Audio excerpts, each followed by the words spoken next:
গ্রামের রাস্তা দিয়ে হাঁটলে সারি সারি গাছ চোখে পড়ে। রাস্তার দুই ধারে, পুকুর পাড়ে, বাড়ির উঠানে, এমনকি জমির আইলেও ছড়িয়ে ছিটিয়ে আছে গাছগুলো।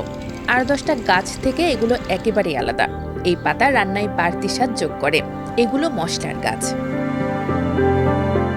ঠিক ধরেছেন, এটি তেজপাতা। শুধু তেজপাতার গাছই না, সঙ্গে একই জমিতে সাথী ফসল হিসেবে চাষ হচ্ছে আদা, হলুদ সহ নানা রকম সবজি। বদলে যাওয়া এ দৃশ্যের পেছনে রয়েছে রংপুরের কাউনিয়া উপজেলার নিভৃত গ্রামের এক চাষির গল্প। নাম তার গোলজার হোসেন। এই মাসে কামলা দিতাম, কামলা দিয়ে খাইতে খাইতে পরে আমার জেলা শ্বশুর বললো যে তেজপাতা বাগান আছে, আমার কলম দিয়ে নিয়ে আসো। ওই কলম দিয়ে নিয়ে আসলাম, নিয়ে আসার পরে কলম দিয়ে আমি এই উপলব্ধি হচ্ছি। এখন 1 একর মাটি মাসের বর্গা নিয়ে চারা লাগাছি আর কি। চারা লাগানোর পরে ওখান থেকে মানুষকে সিদ্ধান্ত দিয়েছি, শিখাইছি, দিছি এবং লাগাই দিছি। দেওয়ার পরে আমি এখন 2টা ছেলে বিয়ে দিছি, যৌতুক নেয়নি, মেয়ে 2টা বিয়ে দিছি।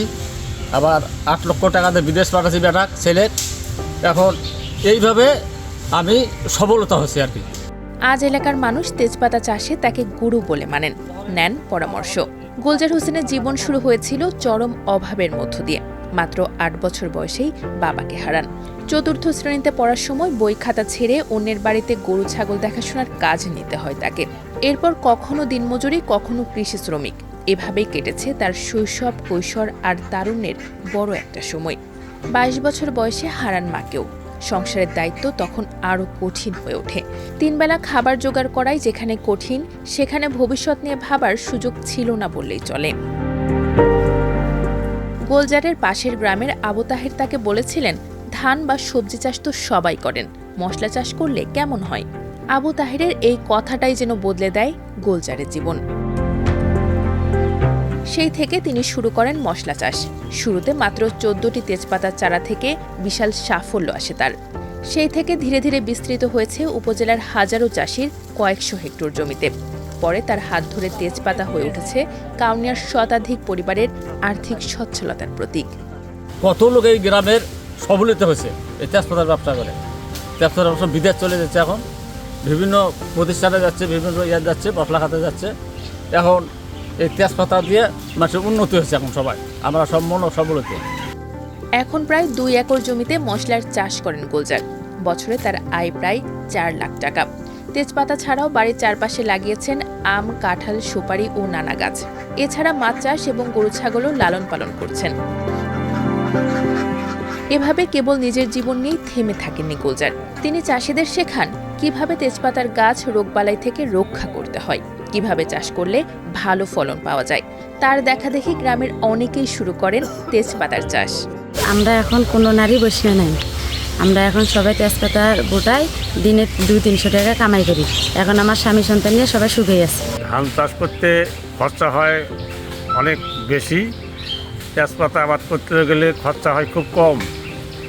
1 একর মাটিতে খরচা হয় 10 থেকে 15 হাজার টাকা, বিক্রি হয় কমসে কম 2 লক্ষ টাকা। আমার গোলজার চাচার থেকে ওর কাছে চারা রোপণ করে এলাকার মানুষ বাঁচতেছে এবং 2 বছর পরে চারাটা বাগানটা বেচলে 2 লক্ষ টাকা বিক্রি হয়। তেজপাতার গাছ প্রায় 300 গাছের মতন লাগাইছি। এই লাগানোর পর দেখা গেল যে বছর শেষে একটা ভালো ধরনের একটা টাকা আমরা এখান থেকে ইনকাম করতে পারি। লোকেরা অনেকেই এরকমভাবে চলতেছে আর কি, স্বাবলম্বী হইতেছে। নিজে স্বাবলম্বী হয়েছে, গোলজার ভাই এবং অন্যদেরকে স্বাবলম্বী করতেছে। কাউনিয়ার টেপা মধুপুর ইউনিয়নের বাজে মজকুর গ্রামে এখন প্রায় 95% মানুষ কোনো না কোনোভাবে তেজপাতা চাষের সঙ্গে যুক্ত। আমাদের এখানে আমার 8 নম্বর ওয়ার্ডের গোলজার হোসেন এর পরামর্শে আমার ওয়ার্ডের সম্পূর্ণ গরিব ধনী সবাই এই তেজপাতা তারা বাগান করছে। বাগান করাতে তারা সবাই এখন অর্থনৈতিক খুব স্বাবলম্বন হয়েছে। উপজেলা কৃষি বিভাগের হিসাব বলছে কাউনিয়া উপজেলায় তেজপাতা চাষির সংখ্যা 1000 ছাড়িয়েছে। উপজেলার 6টি ইউনিয়নের 883 হেক্টর জমিতে এখন তেজপাতার চাষ হচ্ছে। এর পেছনে কারণও আছে। তেজপাতার জন্য খুব বেশি খরচ হয় না। 1 একর জমিতে প্রায় 150টি চারা লাগানো যায়। প্রতি একরে উৎপাদন খরচ পড়ে প্রায় 12 থেকে 14 হাজার টাকা। 2 বছরের মাথায় গাছ থেকে পাতা সংগ্রহ করা শুরু হয়। আর আর সবচেয়ে বড় সুবিধা হলো তেজপাতার গাছের ফাঁকে ফাঁকে একই সঙ্গে চাষ করা যায় আদা, হলুদ, মূলা, পালং শাক, বরবটি, বাঁধাকপি কিংবা লাল শাকের মতো সাথী ফসল। কৃষি বিভাগের হিসাবে 1 একর জমি থেকে বছরে কমপক্ষে 1.5 লাখ টাকার তেজপাতা বিক্রি করা যায়। এর সঙ্গে সাথী ফসল থেকে পাওয়া যেতে পারে আরও 30 থেকে 35,000 টাকা। এখানে পরিশ্রম এবং পরিচর্যার খরচ খুবই কম এবং তারা বিনা পরিশ্রমে উপার্জনে অনেক ভালো ফসল পায় এবং এটি একটি লাভজনক ফসল বলে আমরা তাদেরকে পরামর্শ দিয়ে আসছি। যত দিন যাচ্ছে কাউনিয়ার তেজপাতার চাহিদাও বাড়ছে। সারা বছরই তেজপাতা বিক্রি হয়। স্থানীয় বাজারে বর্তমান শুকনা তেজপাতা 100 টাকা কেজি বিক্রি হচ্ছে। মান ভালো হওয়ায় দেশের বড় বড় কোম্পানিও কাউনিয়া থেকে তেজপাতা কিনে নিয়ে যাচ্ছে। যে চারাগুলো একদিন গোলজারের নিজের সংসারের সচ্ছলতা এনেছিল, সেই তেজপাতায় ছড়িয়ে পড়েছে হাজারো কৃষকের জমিতে।